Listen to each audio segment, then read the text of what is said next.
Assalamualaikum warahmatullahi wabarakatuh. Halo semuanya. Jadi di sini saya ingin memaparkan materi bersama teman-teman saya.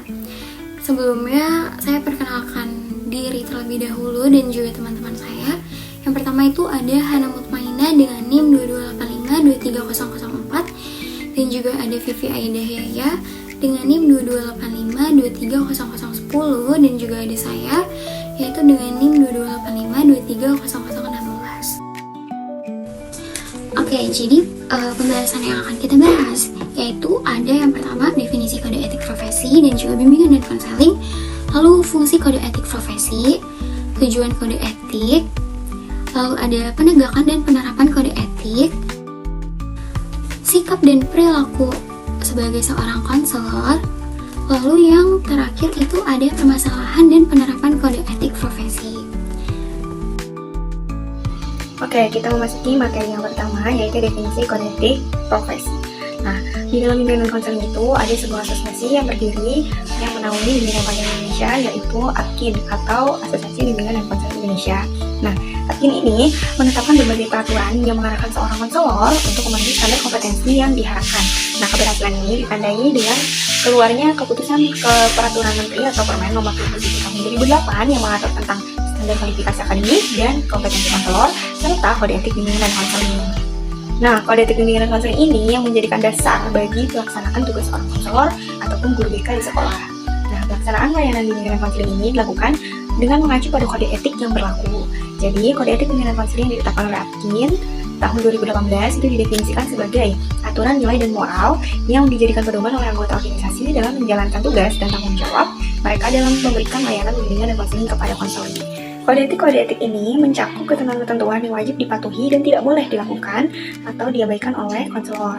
Nah, salah satu aspek kode etik bagi guru bimbingan dan konseling menurut Wali Gato adalah bahwa para pembimbing atau pejabat yang memiliki potensi atau posisi dalam bimbingan dan konseling itu harus tetap berpegang pada prinsip-prinsip yang berlaku dalam bimbingan dan konseling. Oleh karena itu, seorang guru BK dalam melaksanakan tugasnya itu perlu mematuhi dan mengikuti ketentuan yang ada. Kode etik bimbingan dan konseling ini mencakup aspek-aspek yang berhubungan dengan kualifikasi, di mana seorang guru BK itu diharuskan memiliki pengetahuan dan pemahaman yang baik di dalam bidang bimbingan dan konseling, serta guru BK juga wajib menjalin ketentuan atau hubungan kelembagaan yang mencakup pedoman pelayanan pelaksanaan BK APKIN ini. Masih mengenai definisi dari kode etik profesi, di sini kita akan membahas mengenai etika secara bahasa. Etika itu berasal dari kata etos dalam bahasa Yunani kuno yang berarti muncul dari pola pikir, kebiasaan, tradisi, dan juga nilai moral. Nah, menurut Karta Dinata tahun 2011, kode etik profesi itu merupakan aturan dan norma perilaku yang wajib dipatuhi oleh setiap individu dalam suatu profesi saat melaksanakan tugasnya serta dalam interaksi sosial di masyarakat. Nah, etika juga berperan sebagai sarana untuk mengendalikan diri dalam berperilaku dan diimplementasikan dalam bentuk norma-norma. Etika dalam profesi konseling itu disusun dalam kode etik yang jelas dan mudah dimengerti sehingga dapat diterima dan diterapkan oleh para konselor. Jadi, kode etik bagi konselor itu merupakan berfungsi sebagai pedoman yang melindungi profesi secara hukum untuk menghindari konflik internal dan mencegah terjadinya perilaku malpraktik. Jadi, kode etik ini sebagai landasan besar bagi para konselor dan juga guru BK dalam menjalankan profesinya. Nah, selanjutnya ada menurut APKIN dalam tahun 2006, kode etik itu merupakan seperangkat pedoman yang berfungsi untuk melindungi profesi dari intervensi pemerintah, mencegah terjadinya perselisihan dalam suatu profesi, dan juga melindungi praktisi dari tindakan-tindakan yang tidak etis atau juga malpraktik. Nah, APKIN juga menyatakan bahwa kekuatan dan keberadaan suatu profesi itu ditentukan oleh kepercayaan yang diberikan oleh masyarakat. Jadi, etika dalam konseling itu harus mencakup kesadaran dan juga komitmen untuk menjaga pentingnya tanggung jawab dalam melindungi kepercayaan dari konseling. Selanjutnya itu ada fungsi kode etik profesi. Menurut APKIN tahun 2018, etika ini tuh berfungsi sebagai sarana untuk menciptakan citra positif dan membangun kepercayaan masyarakat terhadap profesi konselor. Nah, berikut penjelasan mengenai fungsi dari kode etik profesi konselor. Yang pertama itu ada sebagai acuan bagi seluruh anggota profesi yang bernaung dalam bidang yang sama terkait prinsip-prinsip profesi yang telah ditetapkan. Nah, kode etik konselor ini berfungsi sebagai pedoman bagi semua konselor dalam melaksanakan praktik profesional. Nah, pedoman ini juga memastikan bahwa setiap konselor ini tuh memahami perilaku yang harus diikuti seperti menjaga kerahasiaan klien atau konseli, terus juga bersikap objektif, serta menghormati hak dan martabat si konselinya. Nah, dengan adanya acuan ini, konselor itu bisa bekerja secara konsisten, baik profesional dalam menghadapi berbagai situasi. Yang kedua itu ada sebagai pemandu sosial untuk masyarakat terkait profesi tersebut. Nah, kode etik ini tuh membantu masyarakat memahami tugas dan tanggung jawab konselor. Nah, masyarakat juga bisa nih mengetahui bahwa konselor itu bekerja sesuai atau tidak sesuai dengan standar etika dan profesionalismenya, seperti menjaga privasi, terus mengutamakan kesejahteraan si kliennya atau konselinya. Terus juga hal ini tuh membutuhkan kepercayaan publik terhadap layanan konselingnya, karena masyarakat sendiri tuh meyakini bahwa profesi ini tuh memiliki aturan yang menjaga kualitas ataupun moralitas praktik. Lalu yang ketiga ada menghindari terjadinya campur tangan dari pihak-pihak yang tidak berkepentingan. Nah, kode etik sendiri itu melindungi konselor dari intervensi pihak luar yang dapat mengganggu kemandirian serta keprofesionalitasnya si konselor tersebut untuk mengambil keputusan. Contohnya, nah, kode etik ini kan mencegah konselor untuk dipengaruhi oleh pihak-pihak seperti atasannya ataupun keluarga dari konselinya ataupun kliennya. Terus ini tuh juga untuk bertindak di luar batas dari etika profesinya. Nah, hal ini memastikan bahwa konselor itu bisa bekerja secara independen dan hanya berfokus pada kebutuhan dan kepentingan konselinya ataupun si kliennya. Oke, selanjutnya kita masuk ke tujuan kode etik. Jadi yang pertama, menetapkan tanggung jawab etis untuk anggota APKIN serta memberikan pedoman bagi praktik etis pada konselor. Nah, jadi tugas utama dari APKIN ini sendiri adalah menetapkan tanggung jawab etis bagi anggotanya. Selain itu, mereka juga menyediakan pedoman yang dapat membantu konselor dalam menjalankan praktik etis yang baik. Ini penting untuk memastikan bahwa standar profesional tetap terjaga dalam setiap interaksinya gitu. Terus yang kedua, ada menetapkan berbagai pertimbangan etis yang berkaitan dengan konselor atau guru bimbingan dan konseling. Nah, jadi APKIN ini juga bertujuan untuk menetapkan berbagai pertimbangan etis yang relevan bagi konselor dan guru bimbingan dan konseling. Hal ini mencangkup aspek-aspek penting yang harus diperhatikan dalam praktik profesional mereka untuk memastikan bahwa layanan yang diberikan untuk berlandaskan pada prinsip etika yang kuat. Dengan adanya pertimbangan ini, diharapkan konselor dapat menjalankan tugasnya dengan baik dan bertanggung jawab serta harus profesional gitu. Terus yang selanjutnya, memberikan APKIN kesempatan untuk menjelaskan hal-hal kepada anggotanya, mahasiswa, bimbingan, dan konseling. Jadi, APKIN ini memberikan kesempatan kepada anggotanya serta mahasiswa, bimbingan, dan konseling untuk mendapatkan penjelasan mengenai berbagai aspek penting dalam praktik konseling. Nah, ini tuh bertujuan untuk meningkatkan pemahaman dan keterampilan mereka, sehingga dapat menerapkan prinsip-prinsip yang benar dalam bidang tersebut gitu. Terus yang selanjutnya itu ada berperan sebagai pedoman moral untuk merancang dan membantu anggota dalam menentukan tindakan terbaik saat melayani konseling.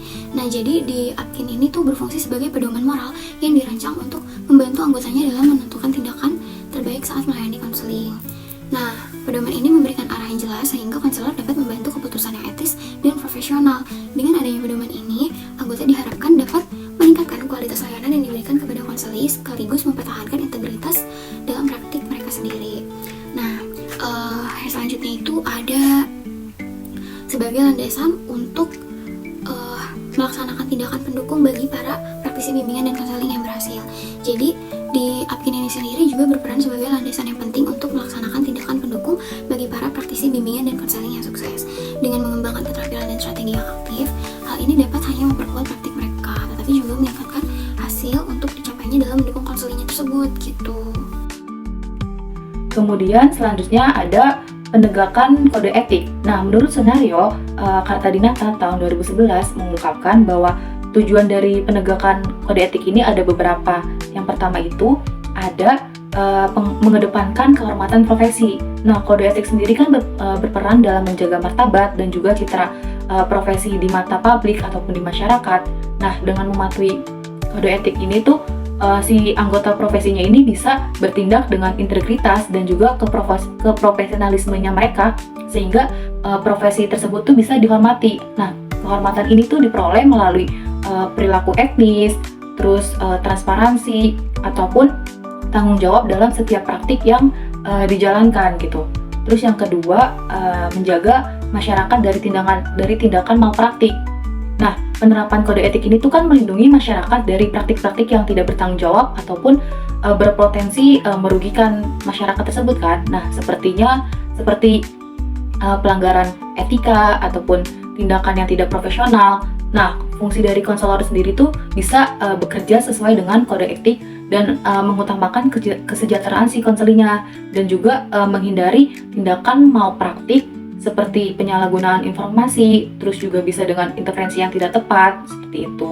Terus yang ketiga, meningkatkan kualitas profesi. Nah, dengan adanya kode etik ini, anggota profesi yang terdorong untuk terus meningkatkan kompetensi yang dimiliki, baik melalui pendidikan berkelanjutan, ataupun pelatihan, ataupun evaluasi diri. Nah, kode etik ini juga berfungsi sebagai standar yang memastikan bahwa setiap anggotanya nih bekerja dengan kualitas yang terbaik, terus juga menjaga relevansi, ataupun menjaga kebutuhan masyarakat, seperti itu. Selanjutnya yang keempat, mempertahankan kualitas dan kebutuhan profesi. Nah, kode etik ini tuh membantu profesi untuk mempertahankan standar yang dimilikinya, sehingga si profesi ini tuh diakui dan dihormati di masyarakat. Nah, ini juga menjaga kedudukan si profesinya ini tuh di antara profesi yang lainnya gitu, sehingga dapat terus berkembang dengan baik dan diakui sebagai profesi yang bermartabat, seperti itu. Nah, dengan adanya standar tinggi ini, konselor tuh bisa memberikan layanan konseling yang lebih konsisten dan juga berkualitas. Nah, yang terakhir, yang kelima itu dengan penguatan hubungan antara profesional dan profesi yang mereka jalani. Nah, kode etik sendiri itu membangun ikatan yang kuat antara anggota profesional dengan profesi yang mereka geluti gitu. Nah, ini tuh menciptakan rasa identitas dan loyalitas di mana setiap anggota ini merasa bahwa terhubung dan dengan prinsip dan nilai yang ada di dalam profesi tersebut. Mereka tuh memiliki hubungan yang kuat dan juga mendorong kolaborasi, solidaritas, terus juga tanggung jawab dalam menjaga nama baik dan kualitas si profesi yang mereka geluti atau mereka jalani. Selanjutnya ada penerapan etika profesi bimbingan dan konseling atau BK. Nah, berikut ada beberapa penerapan, yaitu diantaranya yang pertama ada kompetensi dan kualifikasi konselor. Nah, konselor ini tuh harus memiliki pengetahuan dan penerapan yang memadai dalam bidang bimbingan dan konseling. Terus juga si konselor ini tuh harus mengikuti pelatihan yang berkelanjutan untuk menjaga kompetensinya gitu. Misalkan contohnya ada nih seorang konselor yang bekerja di sekolah menghadapi siswa yang bermasalah mengenai kecemasan sosial. Nah, konselor tersebut tuh nggak memiliki pengalaman untuk menangani kasus sebelumnya. Nah, oleh karena itu tuh si konselor ini tuh mendaftar untuk mengikuti pelatihan khusus tentang teknik konseling untuk kecemasan agar bisa memberikan intervensi yang efektif kepada siswa yang memiliki kecemasan sosial tersebut gitu. Terus yang kedua itu penerapannya yaitu kerahasiaan dan privasi konseling. Nah, konselor ini tuh harus menjaga kerahasiaannya sesuai informasi yang diperoleh selama proses konseling, kecuali jika si konselingnya ini tuh mengizinkan untuk si kliennya ini atau konselingnya itu berada di dalam ancaman bahaya, maka si konselornya ini harus memberikan data informasinya, tapi harus melalui persetujuan dari si konselor tersebut. Misalkan contohnya ada nih seorang siswa berbagi masalah pribadinya yang sensitif dengan si konselor atau guru BK, seperti perundungan di sekolah gitu. Nah, konselor ini tuh harus berkomitmen untuk tidak membagikan informasi ini kepada orang tua ataupun guru tanpa seizin dari siswanya. Nah, disinilah terjadinya kerahasiaan dan privasi agar si konselor ini percaya terhadap konselor ataupun guru BK-nya gitu. Terus yang ketiga penerapannya dengan menggunakan tes dan instrumen psikologis. Nah, konselor ini tuh hanya boleh menggunakan alat ukur yang telah terstandarisasi dan memiliki keahlian dalam menginterpretasikan hasilnya gitu. Misalkan konselor nih ingin membantu siswa dalam memilih jurusan kuliah. Nah, berdasarkan minat dan bakatnya. Nah, si konselor ini tuh harus menggunakan tes minat yang telah teruji gitu dan juga memiliki kevalidasian gitu. Nah, setelah tes tersebut, si konselor ini ataupun guru BK menjelaskan nih hasilnya dengan cara yang mudah dimengerti oleh siswanya, terus juga merekomendasikan langkah-langkah selanjutnya berdasarkan dari hasil tes tersebut yang telah diuji cobakan kepada peserta didiknya atau kepada siswa gitu. Terus yang keempat penerapannya itu interaksi dengan konseling secara profesional. Nah, konselor ini tuh harus membangun hubungan yang profesional dengan konseli gitu untuk menjaga batasan antara hubungan profesional dengan hubungan personalnya. Misalkan nih contohnya selama sesi konseling nih ada seorang siswa yang menjadi sangat emosional dan mulai meminta konselor untuk menjadi temannya di luar sesi gitu. Nah, konselor ini tuh dengan lembut, dengan tegas harus menjelaskan bahwa pentingnya menjaga batasan profesional untuk memastikan bahwa hubungan tersebut tuh tetap fokus dan pada proses konselingnya agar tidak terjadinya bias seperti itu. Jadi si konselornya ini harus menjaga batasan antara konseli dan konselornya. Kemudian ada yang terakhir yaitu penerapannya penanganan kasus dan rujukan. Nah, jika konselor ini merasa tidak mampu ataupun tidak sanggup untuk menangani masalah konselinya, si konselor ini tuh harus merujuk si konselinya kepada profesional yang lebih berkompeten. Misalkan kayak ada nih seorang konselor di sekolah ataupun guru BK mendapati bahwa siswanya ini mengalami gejala depresi gitu, depresi berat yang mengganggu aktivitas sehari-harinya. Nah, setelah melakukan asesmen awal, si konselornya itu ataupun guru BK-nya ini harus merujuk siswanya ke seorang psikiater untuk mendapatkan penanganan yang lebih lanjut dan mendalam. Terus juga si guru BK-nya ini ataupun konselornya juga tetap memberikan dukungan emosionalnya terhadap si siswanya gitu.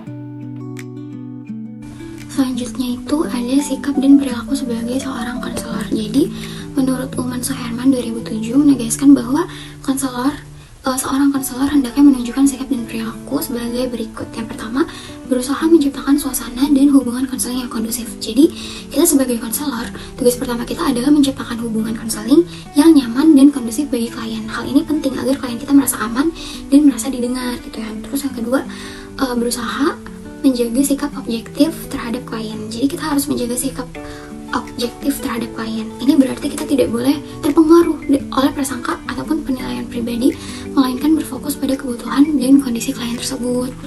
Terus yang ketiga, mengeksplorasi faktor penyebab masalah-masalah psikologis baik masa lalu maupun masa kini gitu. Jadi sebuah konseling yang baik itu tidak melibatkan eksplorasi mendalam terhadap faktor-faktor penyebab masalah psikologis klien tersebut, baik yang berasal dari masa lalu maupun masa kini gitu. Jadi pemahaman yang holistik tentang klien saat diperlukan. Yang keempat itu ada menentukan kerangka rujukan atau perangkat kognitif terhadap kesulitan klien dengan cara yang dapat dimengerti klien. Jadi konselor harus mampu menjelaskan masalah yang dihadapi klien dalam kerangka tujuan yang dapat dimengerti gitu. Ini mencakup perangkat kognitif yang membantu klien untuk memahami kesulitannya secara lebih praktis gitu, lebih jelas.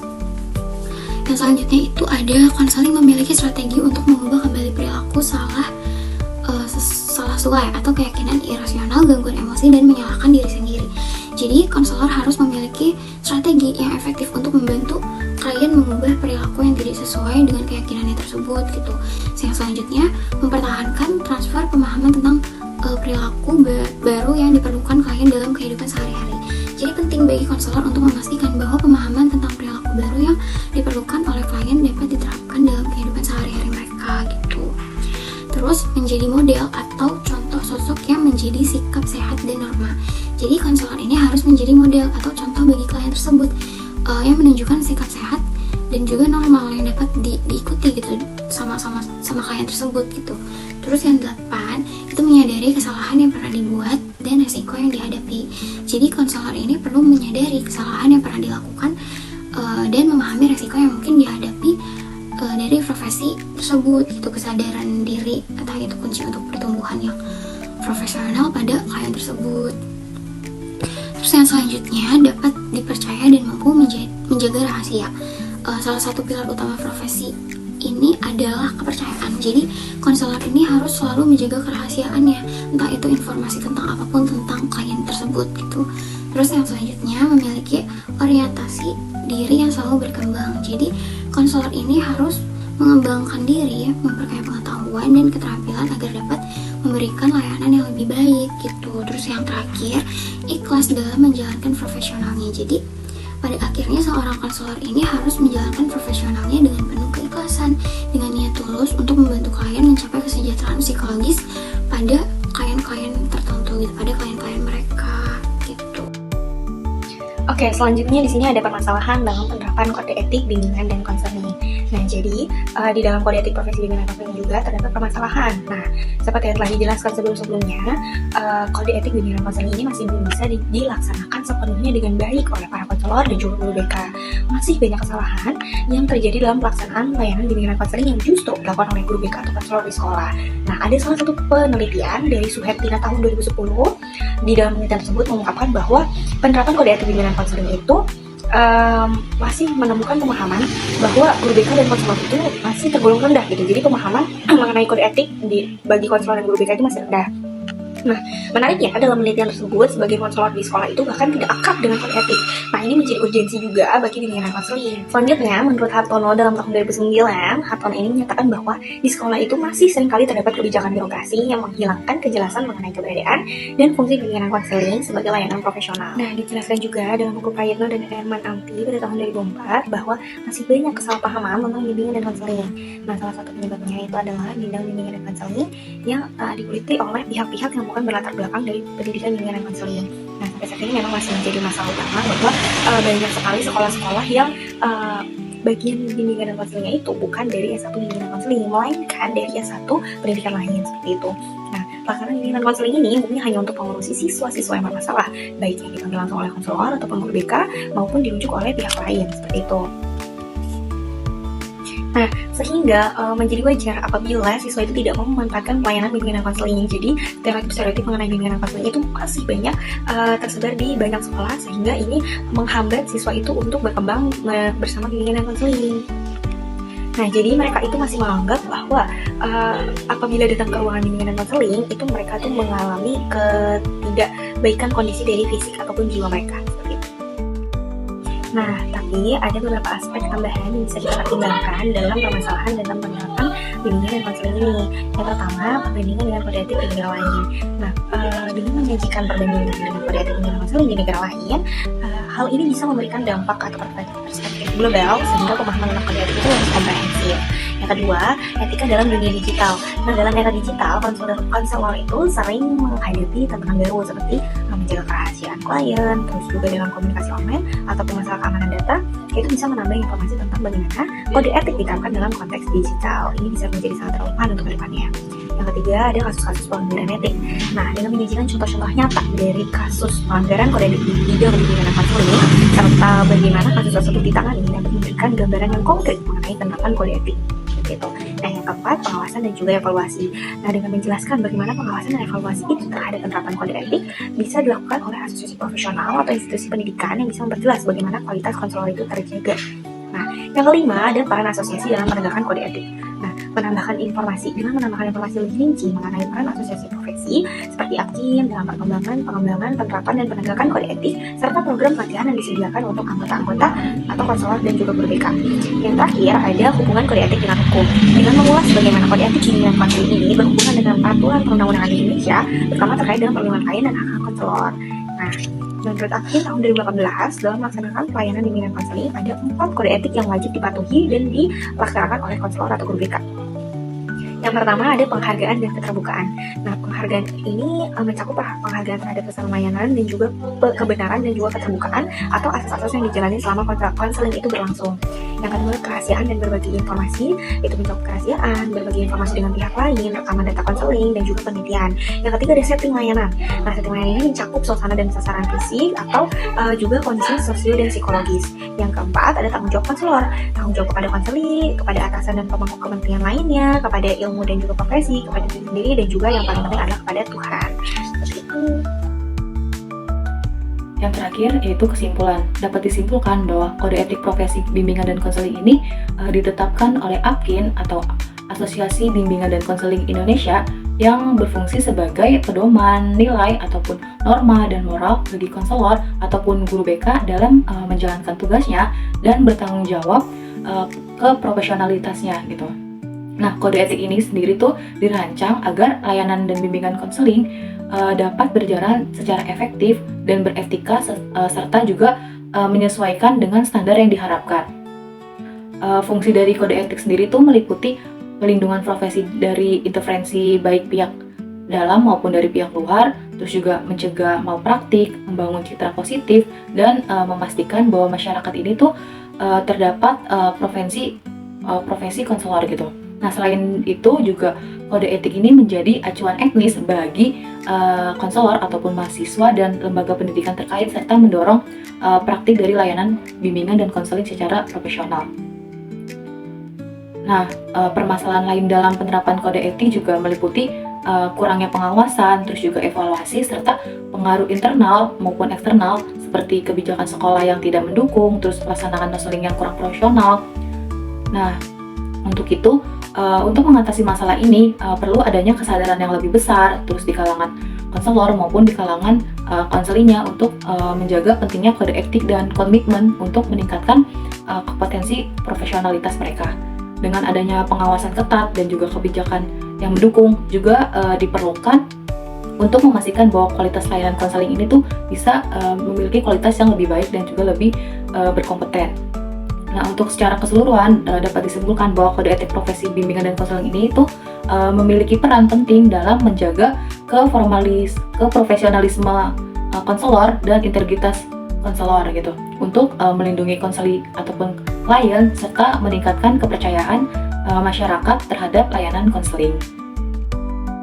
Oke, jadi cukup sekian dan terima kasih. Mohon maaf bila kelompok kami ada kesalahan kata ataupun perbuatan yang tidak disengaja.